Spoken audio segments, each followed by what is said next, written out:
Estão nos perguntando o que nós queremos dizer com o termo caos, porque em muitas partilhas e nos livros se fala em caos planetário, em caos psíquico e em caos espiritual. E a pessoa está perguntando o que é a diferença, o que queremos dizer com isso e qual é a diferença entre caos planetário, caos psíquico e caos espiritual. Então, o caos é um estado de confusão, de mistura de coisas, em desequilíbrio, em desarmonia, é um estado de desarrumação. Então se chama um estado de caos. Agora, o caos planetário é esse estado desequilibrado, todo espalhado pelo planeta, como nós vemos nos dias de hoje, não? Agora, o caos psíquico não diz respeito ao planeta. O caos psíquico diz respeito no plano da mente e da alma humana. Então, quando se fala em caos psíquico, se está falando na desordem na mente e na alma humana, nesse nível anímico, mental. E caos espiritual é quando existe essa desordem além dos nossos corpos, além da mente, além do estado físico. Então, quando isto está nos mundos imateriais, nos planos menos materiais, então aí se chama de caos espiritual, que é muito mais grave, não? Agora, a pessoa pergunta: como nos preparar para não ser engolido pelo caos planetário? Nós temos aprendido dos nossos instrutores internos que nós não seremos engolidos pelo caos planetário quando nos mantivermos em oração. Então teríamos que entrar em um regime orante que cada um vai organizar conforme as suas possibilidades, conforme a sua fé, conforme a sua compreensão. E enquanto ele estiver nesse regime orante, enquanto ele se dedicar à oração, enquanto isto for se tornando habitual para ele, ele está com uma certa proteção dentro deste caos. E segundo o nível em que ele ora, segundo o valor da sua oração, ele estará mais ou menos imunizado do caos planetário. E a mesma pessoa pergunta como ele pode colaborar nesses momentos agudos do caos planetário que se aproximam. Porque nós estamos avisados que o caos que já existe no planeta todo vai se ampliar. E ele está perguntando como é que ele pode colaborar nesses momentos. Então, você vai colaborar cuidando de que o caos não se estabeleça em você. Porque aí, se o caos não se estabelecer em você, você vai ajudar no equilíbrio quando isso estiver mais agudo. Então, você procure manter a ordem, manter a harmonia, não? Manter o não caos dentro de você e só com isso você já estará colaborando. Aliás, é algo que hoje é um serviço. Você não colaborar com o caos planetário. Mas isso precisa que você esteja cuidando da ordem, da harmonia, cuidando do alinhamento entre os seus planos de consciência dentro de você. Agora, o outro sentido de caos é um sentido platônico. Platão era um filósofo grego que viveu muitos séculos antes de Cristo. E ele tinha a sua ideia sobre o caos, mas que não é tema para esta partilha. Um dia falaremos no caos, segundo Platão, e que não tem nada a ver com o que nós dissemos. Mas para nós, para o nosso uso, para a nossa vida atual, a nossa compreensão de caos é muito útil no sentido em que foi exposta. E uma outra pessoa está muito preocupada com o assunto da cremação. Não é? Cremação é aquilo que se faz com o nosso corpo quando nós desencarnamos. E ela pergunta se cremar um corpo, se isso diz respeito ao nosso desapego. E como é que nós nos preparamos durante a encarnação para deixar a orientação de que o nosso corpo deve ser queimado depois da nossa desencarnação. Então, parece que a lei mandava que o indivíduo deveria deixar uma autorização para ser cremado. Mas depois isso entrou num certo hábito e hoje é um hábito que já está introduzido, que muitas pessoas estão querendo cremação. E a pessoa quer saber o que acontece, qual é a diferença entre a gente ser sepultado ou a gente ser cremado. Bem, há muitas pessoas que deixam instruções para serem cremados por uma questão de higiene planetária, para colaborar na higiene do planeta. Porque um corpo que deve se decompor, um corpo que não é cremado, leva um tempo para se decompor, e há muitas pessoas que são altruístas e que pensam no planeta e que deixam autorização para ser cremado em benefício do planeta, para que haja menos contaminação do planeta, não é? Que é uma coisa mínima, mas é muito importante como intenção. Agora, essa mesma pessoa pergunta: e é melhor que a pessoa deixe isso por escrito ou que a família decida? Bom, se a pessoa deixa isso por escrito, é melhor, porque é sinal que ela se preparou. A família decidindo, a família toma uma responsabilidade que pode ser uma coisa positiva para a família ou não, no seguinte sentido. Porque para se cremar uma pessoa, seria bom, se cremar o corpo, não de uma pessoa, seria bom que passasse um número de horas suficiente. E existe uma lei, não é, que a gente não pode sepultar antes de um certo número de horas, mas se a pessoa for muito apegada à vida, se a pessoa for muito ambiciosa, ou se a pessoa tiver muitos desejos descontrolados, é sempre melhor, se ela for apegada à vida, enfim, será melhor deixar um pouco mais, para que, havendo a cremação, toda a parte psíquica, toda a parte dos planos, dos corpos sutis, já tenham se desligado do corpo. É bom que o corpo esteja completamente desocupado se for ser cremado. Porque a cremação expulsa do corpo, a cremação permite que saia mais rápido todos esses resíduos psíquicos que ficam no corpo. De forma que a cremação possibilita uma agilização da sua saída do corpo. Então é por isso que pessoas mais conscientes e seguras de si deixam autorização para serem queimadas. Não por uma questão de higiene somente, mas também por uma questão dela poder sair do corpo com mais facilidade. Porque durante a cremação o que ficou no corpo é praticamente expulso. E isso quem quer se liberar, quem quer fazer uma vida do outro lado, o quanto antes acontece isso é melhor. E o quanto mais facilmente acontece isso é melhor.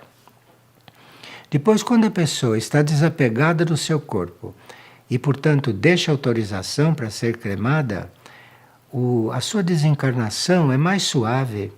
Ela desencarna com mais facilidade, porque ela já está na intenção de desocupar logo o corpo. E isso tudo facilita o nosso processo. Inclusive facilita o nosso processo lá do outro lado da vida. Porque se a gente entra no plano astral, que é para onde a gente vai de imediato, não? Se a gente entra no plano astral tendo sido cremado, não tem mais, não tem mais um fio que reste com a parte material da história, com a parte material do corpo. Agora, a pessoa pergunta também se a cremação deve se estender aos animais, porque ela teve uma cachorrinha durante 12 anos e quando a cachorrinha desencarnou, ela pediu que cremassem o corpo da cachorrinha. E ela disse se no caso dos animais acontece a mesma coisa. Bem, claro que se está pensando em higiene, se crema os animais também. Agora, para se cremar um animal, é preciso esperar o mesmo número de horas, porque o animal aí já pode ter uma semente de alma dentro dele. O animal já pode ter uma vida astral, no plano astral, enquanto encarnado. Então, se ele tem uma vida astral enquanto encarnado, é que ele já tem um corpo astral. Então é melhor não sepultar o animal em seguida. Deve-se deixar passar aquelas 12 horas para depois sepultar o animal ou cremar o animal. Porque há animais que já têm um corpo astral formado e ativo. Então é preciso que esse corpo astral saia do corpo antes de cremar o animal e antes de enterrar também. Nós tivemos um animal aqui em Figueira que desencarnou e nós aguardamos 12 horas para sepultá-lo, porque ele foi sepultado. E ele saiu completamente do corpo pelo seguinte, porque um dos nossos videntes viu, depois de 2 ou 3 dias, este animal ouvindo uma das nossas professoras de música tocar piano. O corpo astral dele continuou. E como ele participava dos ensaios do coral, quando havia ensaios do coral, ele depois de desencarnado, depois de 3 dias, o corpo astral dele estava ao lado do piano escutando a instrutora tocar. Então veja que é preciso esperar. O animal também precisa ter aquelas horas necessárias para ele se desligar completamente do corpo. Bom. Então, isso é uma questão de consciência e o melhor será que a gente mesmo decida e, nesse caso, deixe autorização. Agora, se a família se antecipar em decidir isto sem que você ter sido consultado ou sem que você ter deixado nada, isso pode ser muito bom, porque ela pode ser lembrada de algo desde que ela espere as horas regulamentares, não? As horas que se prevê. Porque aí é garantido que o corpo será cremado sem que isso tenha repercussão no seu corpo astral ou nos seus corpos sutis. E uma pessoa está perguntando que diferença pode haver para a consciência que transcende e que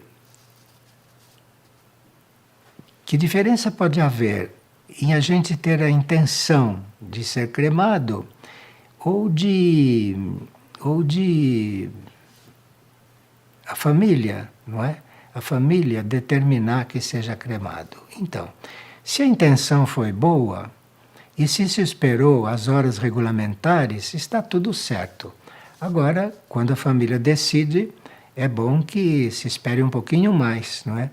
Porque se a pessoa que desencarnou ainda não desencarnou completamente, ainda tem algum fio ligado a alguma coisa do corpo físico, é melhor esperar mais um pouco. E o animal também depende do animal. Se era um animal não apegado aos seus tutores, não apegado ao seu ambiente, então tranquilamente se pode sepultar ou cremar depois das horas. Agora, se é um animal muito ligado aos seus tutores, como existem alguns, não? E é um animal muito ligado ao seu ambiente, então é preciso esperar mais um pouco. É bom esperar mais um pouco, porque aí espera-se que o corpo astral saia do animal e aí se pode cremar ou sepultar sem problema. A nossa situação, se devemos ser cremados ou não, é uma coisa que depende muito. Isso pode mudar. Houve um momento, por exemplo, que eu fiz uma declaração de que eu gostaria que cremasse o meu corpo. Passaram alguns anos e recebemos uma orientação do alto que eu não deveria queimar o meu corpo. Porque o meu corpo teria que ser sepultado, porque o meu corpo, não eu, o meu corpo ia fazer um trabalho químico com a Terra. E não se explicaram o que era isso. Então, no mesmo momento, eu anulei a minha declaração de que queria ser cremado. Anulei isto. Mas depois, isto passou e parece que hoje eu posso optar por uma coisa ou outra. Porque alguma situação a qual eu estava coligado mudou. Então, a gente não pode ser muito radical nesse assunto.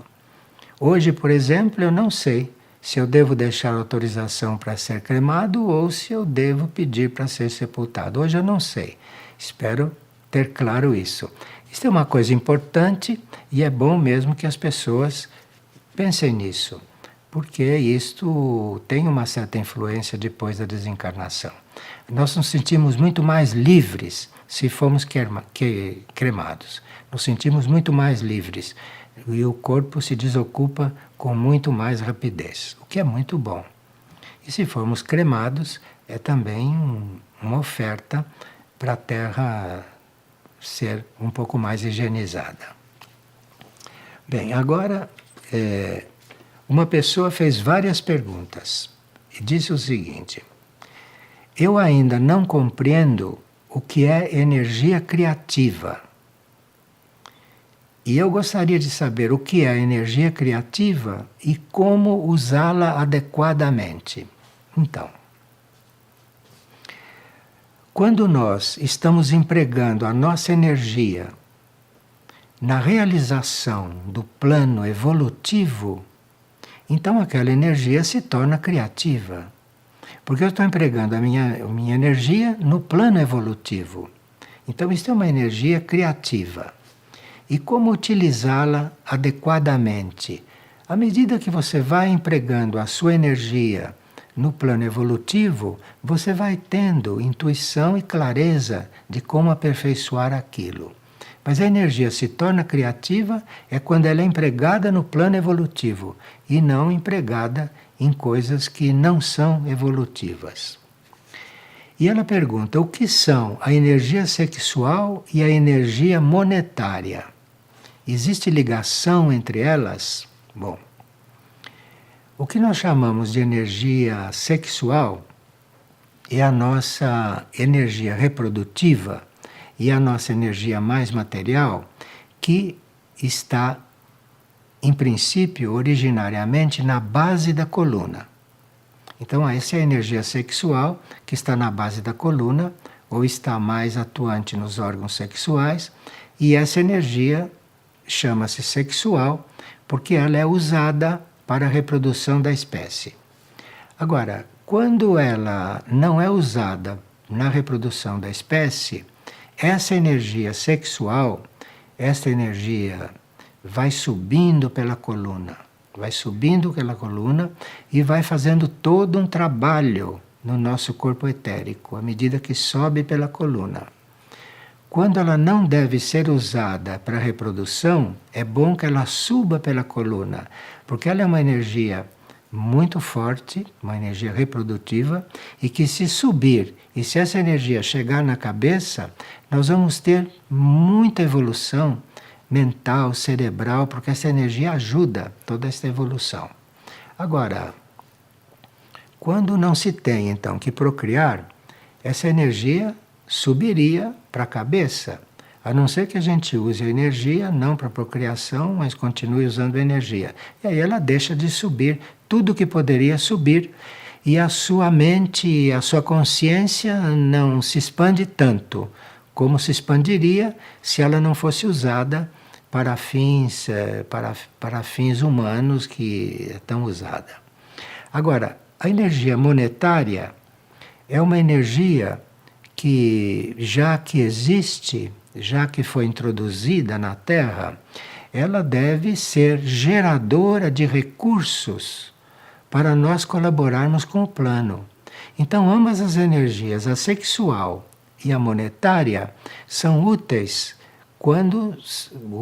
e benéficas quando são usadas na materialização do plano, principalmente a monetária.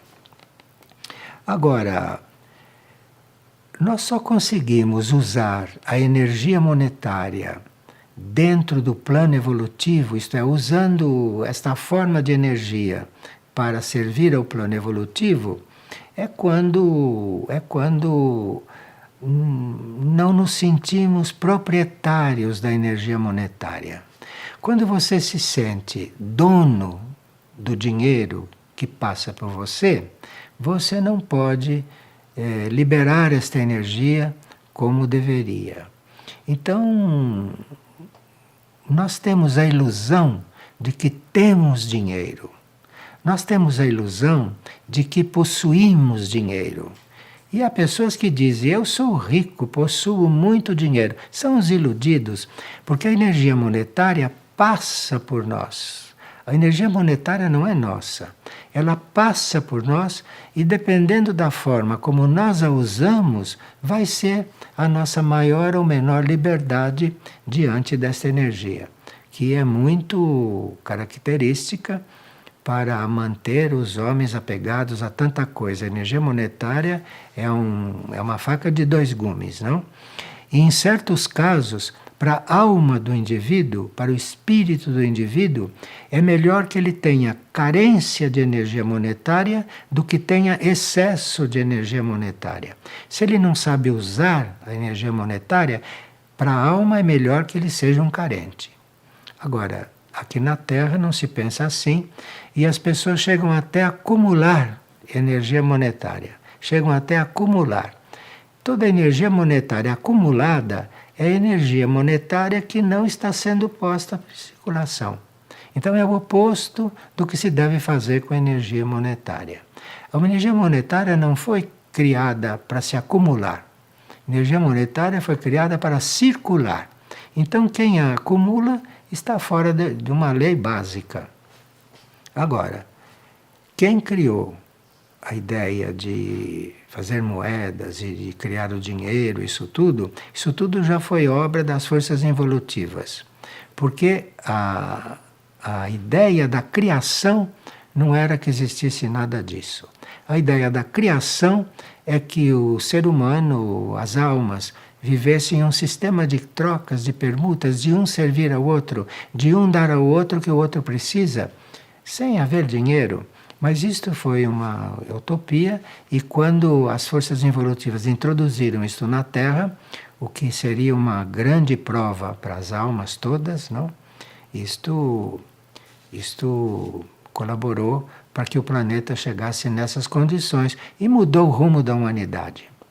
Porque nós não podemos imaginar a humanidade como se estivesse num paraíso, não? Que foi assim que era a ideia para nós.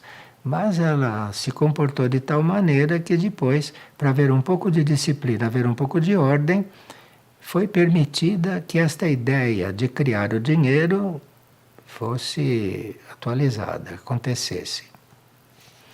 Mas essa energia monetária, já que existe, e que a Terra não é um paraíso, mas é um laboratório, e nós todos precisamos aprender a lidar com a energia monetária, embora não estivesse nos planos da criação, então nós temos grandes problemas com isso, para não nos perdermos, para não perder o nosso equilíbrio e para não nos deixarmos governar pela energia monetária.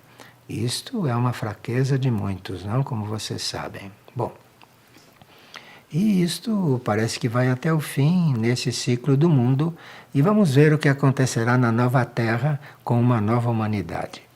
Então,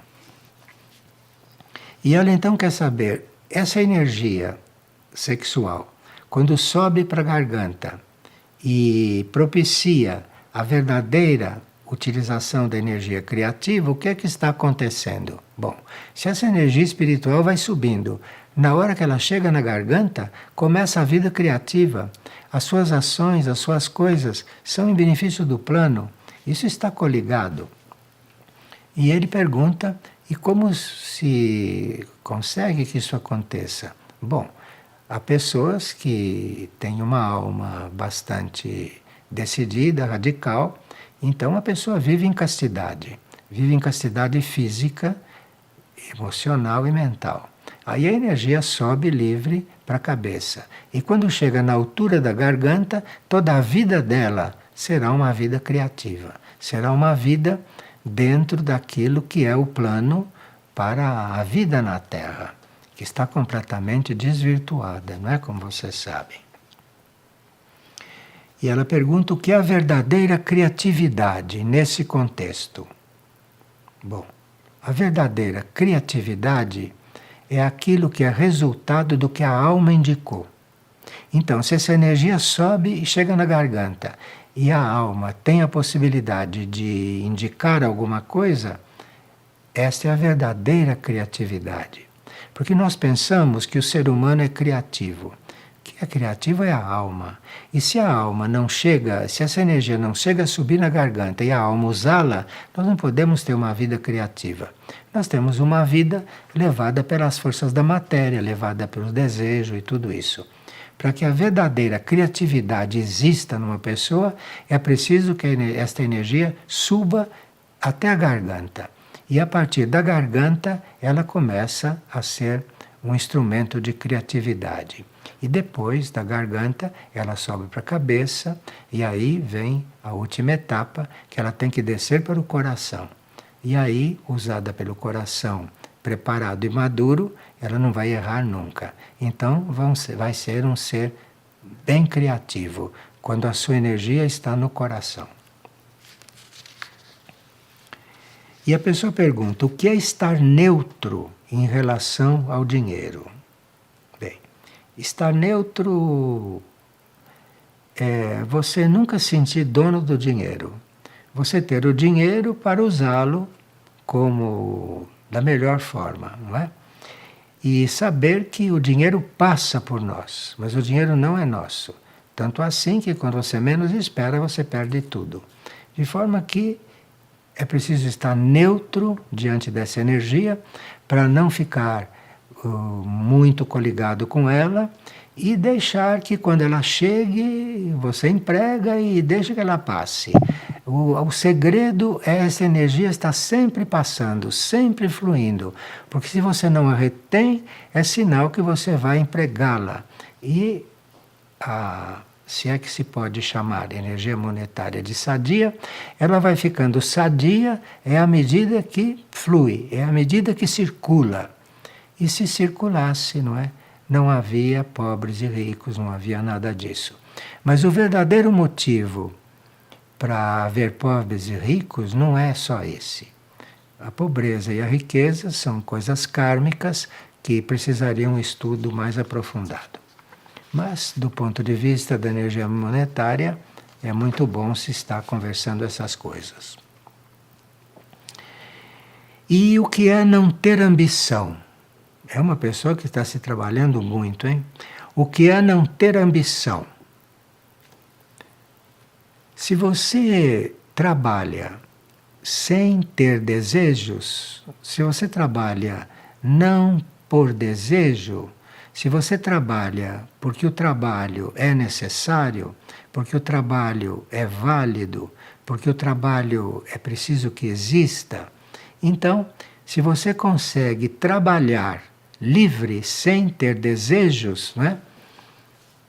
Então, esse trabalho feito sem um desejo egoísta, esse trabalho deixa de alimentar a ambição. Agora, se esse trabalho não é feito dessa forma, a ambição sempre aparece. Então, o que é não ter ambição é conseguir trabalhar sem desejo. Não misturar o trabalho que você faz com desejo algum. Não misture essas duas coisas, vá trabalhando, não deseje nada e tudo vai fluindo. Agora, ela acha que é muito difícil esse pensamento se implantar na nossa mente. Então, existe uma regra que diz: pense em Deus e Ele endireitará o seu pensamento. Então, se você tem alguma dificuldade nesse campo da ambição, em qualquer campo, você pensa em Deus, pensa no único, pensa na criação, pensa naquela coisa que criou tudo, que manifestou tudo, pensa em Deus, enfim. E Ele endireita o teu pensamento.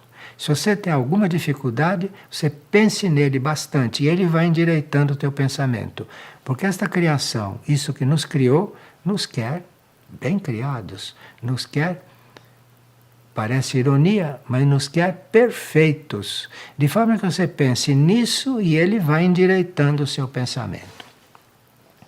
Bom, e uma pessoa está em dúvida em relação ao uso de certos alimentos, como por exemplo cebola e alho na comida. E que ela ouviu falar que esses elementos, quando são postos no alimento, principalmente a cebola, o alho, a pimenta, que isto não é bom. Bom, sempre que você coloca cebola, alho, qualquer excitante na comida, sempre que você coloca aí um tempero, uma pimenta, uma coisa mais forte, que tire o sabor do alimento, isto atrai elementais inferiores. Todos esses condimentos que a gente põe no alimento para modificar o alimento, para dar mais sabor, essas coisas que as pessoas usam, cebola, alho, pimenta, tudo isso, muito sal, não é? Isto tudo atrai elementais inferiores, atrai aqueles elementais mais primitivos que ficam atuando sobre o seu organismo através do alimento que você está comendo. Porque se você come uma comida cebolada, você começa a emitir pelo seu corpo etérico aquele aroma da cebola, ou o aroma do alho, ou a energia da pimenta. O seu corpo etérico começa a emitir aquilo para o ambiente. E isso atrai os elementais mais inferiores, que ficam em torno de você, se alimentando daquilo e achando que aquilo está muito bom. E o seu corpo, as suas células, ficam demais influenciadas pelos elementais inferiores. Esse é o resultado. Não é uma questão moral, não, de não comer alho, não comer cebola. É uma questão de não atrair elementais inferiores durante a sua digestão ou durante aquilo que você emana com o seu corpo. Isso serve também para o álcool. Você emanando o odor do álcool, você está rodeado dos piores elementais. E uma pessoa ficou muito admirada quando ela soube que no Ocidente não havia músicas espirituais, que toda a música ocidental não era espiritual. Ela foi informada disso e queria saber qual é a verdadeira realidade. Bom, que no Ocidente não faz música espiritual, isso não quer dizer que o planeta nunca faça. No Antigo Oriente, quando a flauta era muito usada, no Antigo Oriente, ali foi o único lugar, a única região onde surgia a música espiritual. No Ocidente, a música espiritual, segundo um ser muito avançado, que não era terrestre, era um ser de Sírius, que foi filósofo aqui na Terra. Ele disse que, e portanto, lá em Sírius, na estrela Sírius, se sabe, não, o que é coisa espiritual. Então ele disse que no Ocidente só houve música espiritual no coral da Nona Sinfonia de Beethoven e em alguns trechos de Mendelssohn. Que todo o resto da música clássica ocidental não é espiritual. Aí se perguntou por quê? Diz porque para produzir música espiritual precisa que o indivíduo esteja em contato com o plano espiritual. E, infelizmente, os grandes musicistas do Ocidente, inclusive os clássicos, nem sempre estavam em contato com o plano espiritual porque não faziam vida espiritual. Então você pode pegar a biografia dos maiores, que são considerados os maiores compositores do Ocidente. E pela biografia você vê que eles não faziam vida espiritual. Estavam um pouco longe da vida espiritual e, portanto, segundo esse siriano, que era de Sírios, dizia que na música terrestre só existia o espiritual quando havia música oriental nesse sentido. Agora, isto foi uma coisa um pouco radical no sentido siriano, não é? No sentido do que é harmonia, do que é arte em Sírios. Agora, sabe-se que houve já muitas tentativas de fazer música diferente aqui no Ocidente. O Papa Gregório criou o canto gregoriano. No canto gregoriano existem sinais de vida espiritual. Mas também depende de quem está cantando. Se o monge que está cantando não tem coligação espiritual, o canto gregoriano não tem vibração espiritual. Depende de sempre quem executa. Então, claro que o canto gregoriano instalado nos monastérios por Papa Gregório, esse canto gregoriano podia ter momentos que não fosse espiritual, porque os monges podiam não ser tão harmoniosos, não podiam ser tão purificados a ponto de fazerem uma música, cantarem espiritualmente. Enfim, a música espiritual começa a existir, começa a estar presente quando quem a está executando, ou cantando, ou produzindo, tem contato com o nível espiritual. Senão não é música espiritual. Então é nesse sentido que o siriano talvez falasse. Agora, mesma pessoa pergunta: como deve ser a relação entre pais e filhos hoje em dia? E ela diz: como mãe de adultos, estou muito admirada com a diferença do meu tempo. Parece que os filhos hoje são egoístas, desrespeitosos e sem nenhum senso de comunidade familiar. E que ela não entende o que está acontecendo. Bom, todas as almas que estão encarnando nesta época, elas receberam um impulso, antes de encarnar, muito diferentes das almas que encarnavam antigamente, como a sua, por exemplo. Quando você encarnou, você teve um certo tipo de impulso. Um impulso que era mais tradicional, um impulso que era mais para continuar uma civilização, continuar uma cultura, continuar um certo tipo de espiritualidade. Os que estão nascendo agora não estão recebendo o mesmo impulso. Os que estão nascendo agora estão nascendo com um impulso que os leva a transformar a vida sobre a Terra.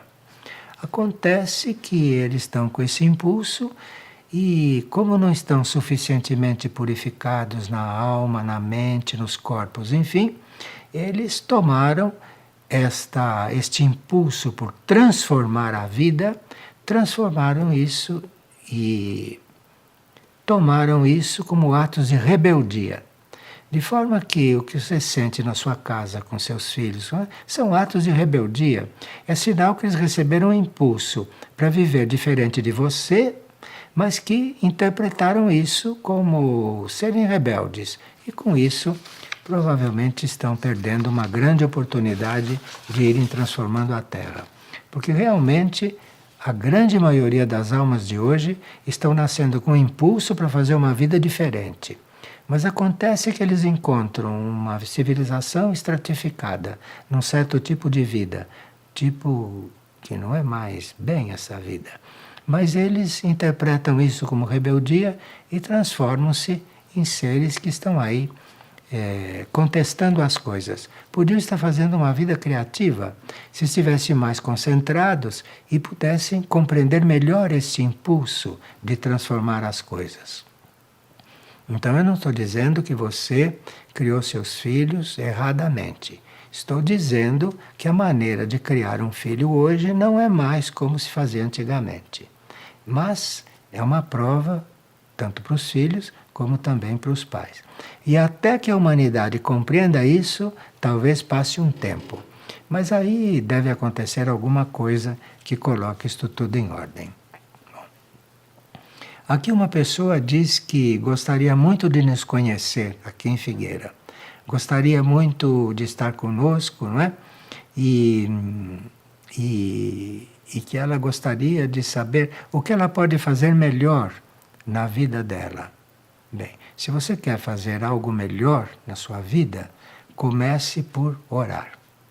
Você comece por orar. Faça uma vida de oração, introduza a oração nos seus hábitos, porque aí a oração vai inspirar você e pode até te ajudar a você fazer uma vida melhor. Mas se você quiser estar segura, você comece a orar e adquira o hábito de orar. E quando orar, faça isso em intenção, em fazer a vida que você gostaria de fazer como alma. Porque, em geral, a vida que a gente quer fazer pode não ser a vida correta.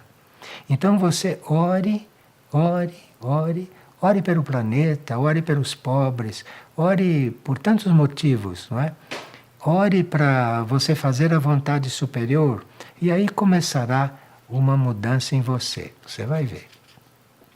Agora é preciso continuar orando, porque se nós deixamos de orar muito tempo e se os nossos corpos, a nossa mente se desabituou de orar, é preciso um trabalho lento, profundo e muito, muito decidido.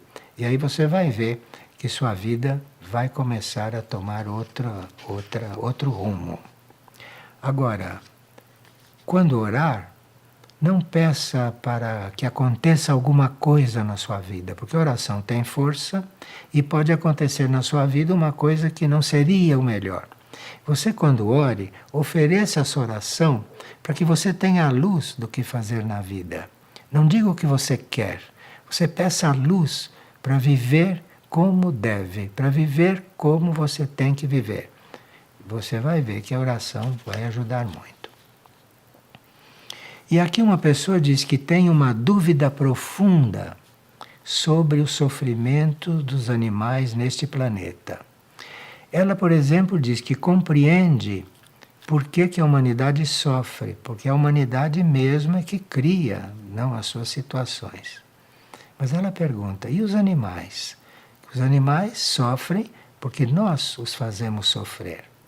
Como é isso? Ela não entende isto. Que ela pode justificar o sofrimento humano, mas ela não vê nos animais razão para sofrerem tanto. Bom,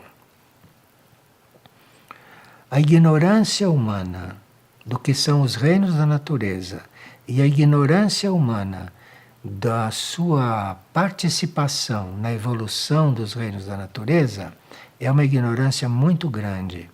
Então, a humanidade não tem a noção de qual é o papel dela diante dos reinos da natureza. A humanidade ignora como é que ela deve estar diante dos reinos da natureza para colaborar na evolução dos reinos da natureza. E come os animais, como você sabe, né? Chega a comer os animais e extrair dos animais uma porção de produtos que ela não necessitaria se usasse o reino mineral, o reino vegetal. Não precisaria usar o reino animal para isso. Não? O reino animal está aqui para ser bem conduzido pelo reino humano, de forma que o reino animal comece a ter dentro de si uma alma, em cada animal, e não ser destruído pelo reino humano. Então essa é uma das causas do sofrimento do reino animal. É o que o reino humano faz com eles. Agora, A outra causa é o karma da vida animal. Assim como nós temos um karma da vida humana, os animais também têm o karma da vida animal. Porque os animais nem sempre foram esses animais domésticos que nós conhecemos hoje. Na pré-história, os animais eram muito diferentes do que são hoje. E era tudo reino animal. Então, esse reino traz um karma. E nós deveríamos ter consciência de não sobrecarregarmos este karma, mas de tratar de ajudar, de liberá-los desse karma.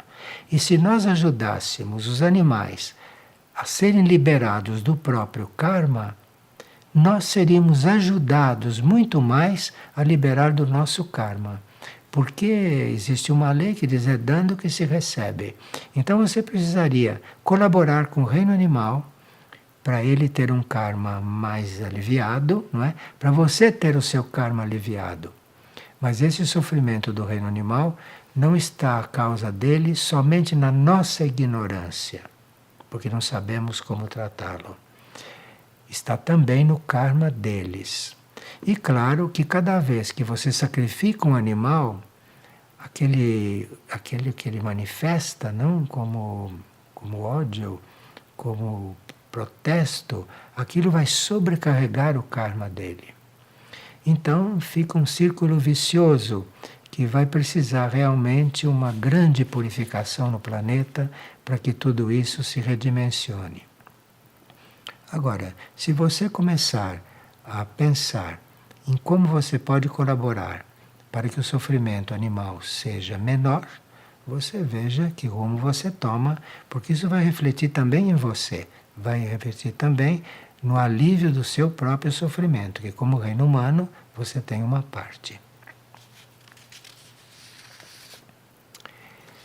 E outra pessoa está perguntando qual é a diferença entre indiferença e neutralidade. Bom, indiferença é completamente diferente de neutralidade. A indiferença é um sentimento negativo. Quer dizer, você está indiferente, você está não interessado na criação. Você não está interessado naquilo que existe como modelo criador. Então, a indiferença é muito negativa, porque dentro de qualquer coisa que exista, dentro de tudo que existe, existe o positivo também. É que nós não conseguimos ver o positivo em uma coisa que é tida como negativa. E não conseguimos ver no positivo aquilo que é negativo. Nós estamos um pouco confusos nisso. Então, naquilo que, quando você está com indiferença por alguma coisa, você está numa posição negativa. Agora, quando você está neutro, quando você não está nem positivo nem negativo, você está neutro, você vai ver. É uma condição muito necessária para você colaborar mais com o seu próximo. Você vai colaborar muito mais com o seu próximo se você estiver neutro diante da situação dele, sem julgar a situação dele. E neutro também com respeito a qualquer coisa que você possa pensar daquilo. Então a neutralidade é uma condição para você poder fazer o bem para alguém. Se você não está neutro diante do assunto, você não está ajudando, você está reforçando alguma parte. Então, enquanto a indiferença é negativa, porque é a ausência de uma ação, mas a neutralidade é muito necessária para que você consiga ter uma ação correta. Sem neutralidade durante a sua ação está sempre carregada ou de negatividade ou de excesso de intenção, o que não é neutralidade. Você ter uma intenção em excesso, isso não é neutralidade, isso é muito desequilibrado. Você tem que ter uma atitude de neutralidade diante de tudo que você trata, porque aí você talvez não seja negativo e talvez não seja melhor do que você não pode ser. Então, a indiferença é para você evitar e a neutralidade é para você cultivar. Porque quanto mais neutro você estiver numa situação, mais você vai ajudar aquilo em um bom sentido.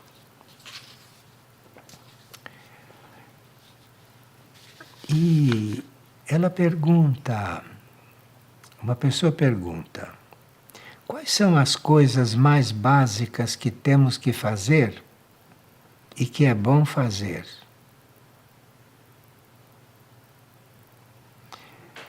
Olha, se você não alimentar os próprios desejos, você vai fazer aquilo que deve fazer, aquilo que pode fazer, sem carregar muito coisas que são inúteis. Então, se você não alimentar os seus desejos, quando você vê que tem desejo para alguma coisa, você não alimente aquilo, fique observando. E aí você vai ter equilíbrio nas coisas que você faz. Se você está precisando de uma coisa, se dedica a buscar aquela coisa. Se você não desejou aquilo, se você percebeu que aquilo deve ser feito, que aquilo, se você percebeu isso com neutralidade, esta é a forma de você estar mais na realidade.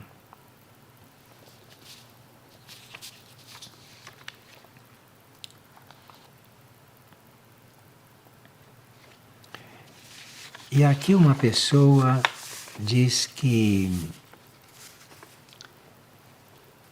se nós buscamos orar para o rosário segundo o que pede Nossa Senhora, e se o Cristo nos pede também orações, por que será que nós recebemos pedidos de ambas as entidades? Será que o que Nossa Senhora fizer não será suficiente e o que Cristo quiser não será suficiente? Como é isto? A humanidade é uma verdadeira fonte de ações fora das leis universais. Em geral, o que a humanidade faz está fora das leis universais. De forma que, para levar a humanidade a modificar o seu modo de ser, é necessário tanto a energia positiva do universo, a energia masculina, como é necessário a energia feminina, a energia criativa do universo. Nós estamos tão longe daquilo que deveria ser a nossa vida e a nossa ação, humanidade em geral, não? Nós estamos tão longe disso que é necessária tanta orientação da vida positiva, da vida da polaridade masculina, quanto da feminina. Nós precisamos dessas duas polaridades, porque é uma energia diferente. Então, aquilo que Cristo nos ensina vem com um ar de polaridade masculina. E aquilo que Maria nos ensina vem com esse ar de polaridade feminina. Não é só um ar, não. É uma energia real, nesse sentido.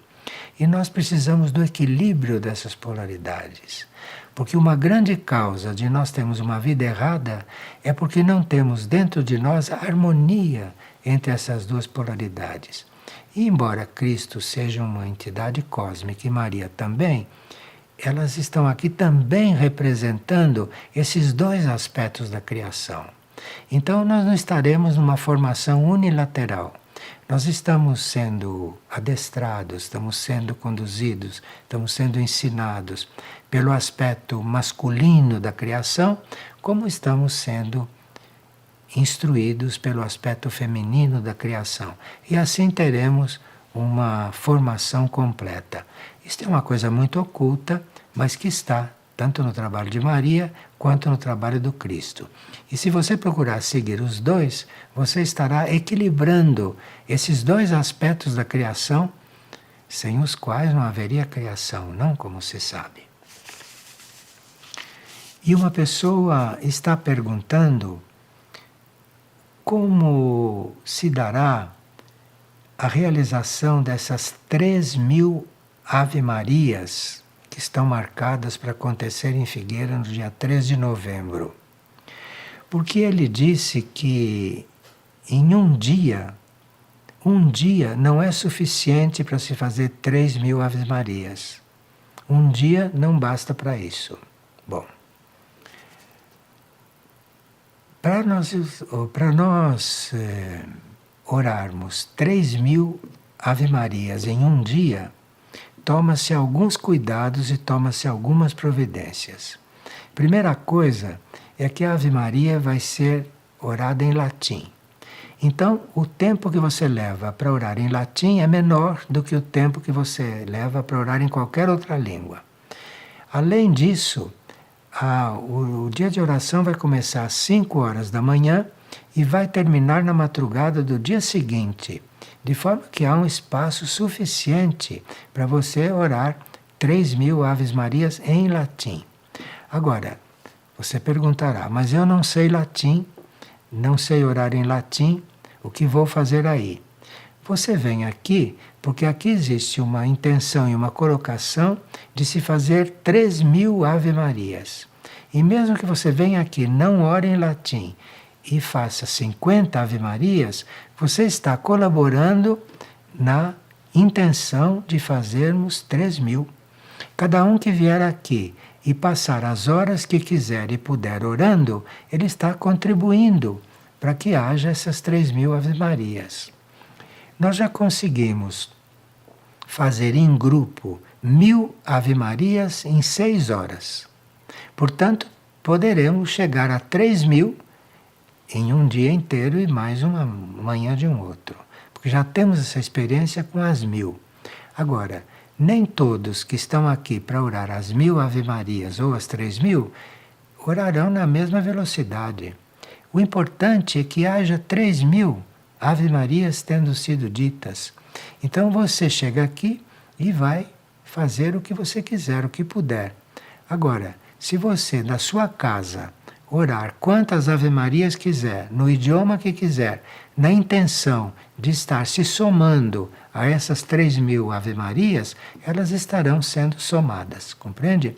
Então vai ser sim possível, se Deus quiser, nós fazermos as 3.000 Ave Marias naquele dia, que será no dia 3 de novembro. E você, de onde quiser, pode daí fazer quantas quiser, em intenção que se some 3.000. E aqui estaremos com as 3.000 que foram pedidas, porque parece que essas 3.000 Ave Marias realizadas com o nosso coração, o nosso empenho, vão poder servir para que coisas importantes aconteçam. Porque os instrutores divinos, as entidades espirituais, aqueles que nos guiam, só podem fazer certas coisas pelo planeta e para nós se houver uma intenção nossa, se houver uma resposta nossa, ou se houver um pedido nosso. Então, se nós estamos nos dispondo a realizar 3.000 Ave Marias, o universo vai responder a isso. O universo vai responder a isso. E Maria já nos disse que se essas 3.000 Ave Marias forem rezadas, que ela vai fazer muitas coisas com essas Ave Marias, com essas 3.000 Ave Marias. Coisas que talvez não esteja podendo fazer. Porque essas entidades cósmicas estão estritamente dentro da lei. Então não pode fazer nada fora da lei. Então, se nós não tivermos um apelo para o alto, que seja um apelo significativo, muitas coisas elas não podem fazer fora da lei. Fora da lei da petição. Porque tem coisas, como a energia não se gasta, tem coisas que o alto só pode aplicar a energia quando você quer, quando você sabe o que vai fazer com ela, quando você não vai desperdiçar essa energia. Então, se nós nos dispomos a organizar 3.000 Ave Marias, eu acredito que isso seja muito bem aceito, muito bem recebido e o alto poderá fazer muitas coisas, acho que em benefício da paz mundial, que está muito por fazer. Há muita necessidade de paz no mundo. E só pode haver uma intervenção superior para que haja paz no mundo se alguém pedir paz, se alguém se oferecer para alguma coisa. Então nós estamos imaginando que essas 3.000 Aves Marias vão pesar na balança que deve equilibrar a paz no planeta. Isto é a nossa intenção e é para isso que nós estamos convidando. Agora, não pense que você vai chegar aqui às 5 horas da manhã, começar a rezar Ave Marias e irá até o dia seguinte. Não. Aqui há centenas de pessoas que vão se revezar nesse trabalho. Então, é possível que nós tenhamos até mais de 3.000, viu? Pode ser que a gente tenha até mais de 3.000 feitas. Obrigado pela atenção.